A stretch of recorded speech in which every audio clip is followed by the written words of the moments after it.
If you're even remotely familiar with Japanese baseball, you've probably heard this story by now.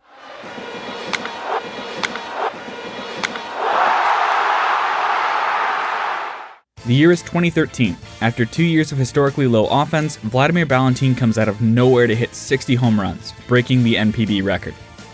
Earlier that season, NPB Commissioner Ryozo Kato had found himself in hot water for not informing the public about the change in the ball, claiming he had no idea about what was going on. Subsequent reporting found that he, in fact, did know about what was going on and had received several updates from Mizuno about the balls before he approved them. He would step down before the Japan series. Thanks to that, Balentien's home run record is often assigned an asterisk, not considered equivalent to the feats of Sadaharu Oh, Randy Bass, Tuffy Rhodes, Alex Cabrera, Hiromitsu Ochiai, or Munetaka Murakami. Balentien was just the result of a freak year and a commissioner trying to save his skin. That's it. That's all.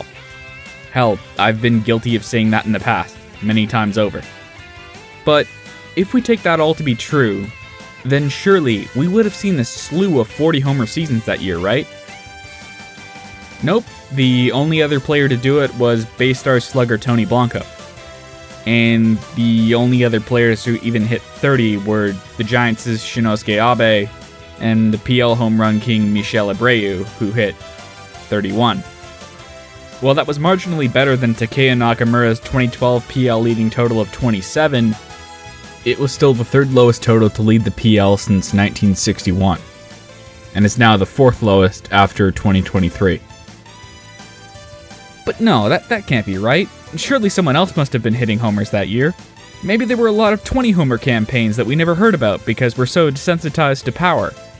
2013 should rank amongst the top 10 home run hitting seasons in NPB history, right?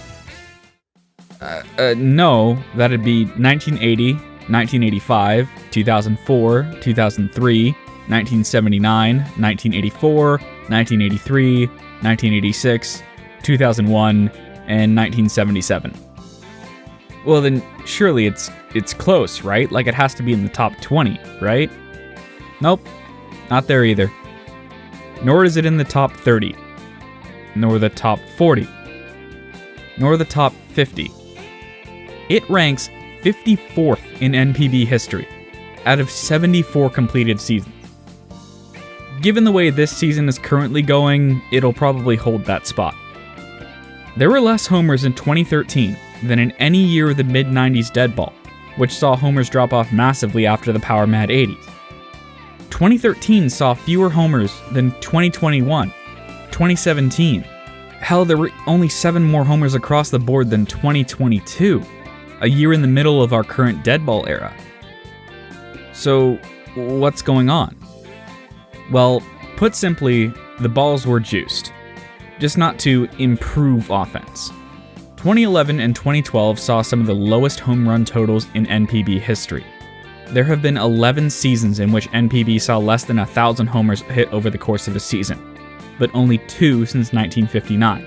2011, which saw 939 homers, and 2012, which saw only 881. The first time the total had dropped below 900 since 1958. NPB wasn't juicing the ball to boost offense. It was juicing the ball to try and bring offense back up to an acceptable level, which, as NPB saw it, was teams averaging at least 100 homers per season, which is, again, historically, below average. Not including 2024, an average NPB team should hit a little over 119 homers per year. In 2013, teams averaged a little over 109. So, NPB juiced the balls to right the ship, and had they not let things get so bad, people might have actually complained that 2013 was still a below-average year for offense across the board. But to further drive the nail in the coffin of the narrative of the Balentien asterisk crowd, let's stop looking at the macro and look at the micro. Home Run Plus is a simple little stat that tells us just how far above or below average a player's home run total was in a given year. To calculate it, you take a player's home run total, multiply it by park factors, and divide it by the league average home run total. Much like every other plus stat, 100 is average, above 100 is good, below 100 is bad. While some have accused me of making this stat up, it actually comes from the people who run NPBstats.com, which despite its bare-bones design and being made in WordPress, is probably the best NPB database out there.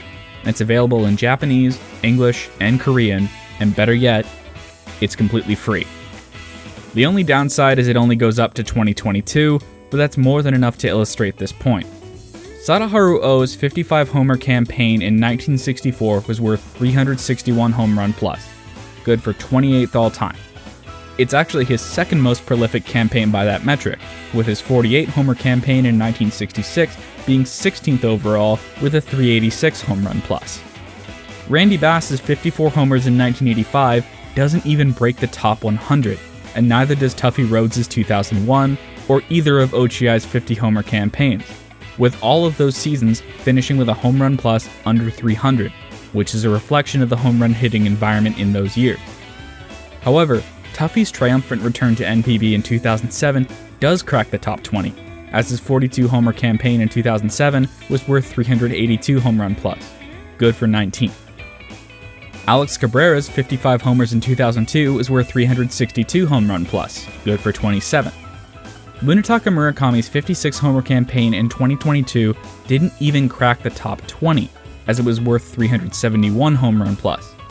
Hell, it didn't even lead the league that year, with Hotaka Yamakawa putting up a 408 home run plus thanks to the league and park factors, good for 9th in NPB history. Balentien's 60-homer campaign? 8th overall with a 431. The only player to put up a higher home run plus since the 1950s is Takeya Nakamura, whose 48 homers in 2011 was worth a whopping 526 home run plus, which really shows just how dead the balls NPB were trying to replace were. I also want to take the time to point out that Futoshi Nakanishi shows up 4 times in the top 10. Make of that what you will. What I'm saying is, Balentien's 60-homer campaign wasn't some fluke thanks to a juiced ball. The ball wasn't even really juiced. Historically speaking, home run hitting in NPB was below average that year. Is it the best season ever when adjusted for era? No, but it blows every one of his peers in the 50-homer club out of the water. There is no need to put an asterisk next to his name, no need to treat him as some sort of outlier, no need to discredit his accomplishments to fit some kind of narrative. He 100% deserves that record. Big ups to my patrons, as always. Their names are scrolling by on the screen right there. A bit of a shorter video this time. I guess you could call this my first GB mini in a while. But I just saw a lot of people talking about this subject recently, and I just kind of went, your narrative does not line up with reality. So I thought I'd kind of set the record straight a bit on this. And as always, thank you for watching. I've been Gaijin Baseball. Peace.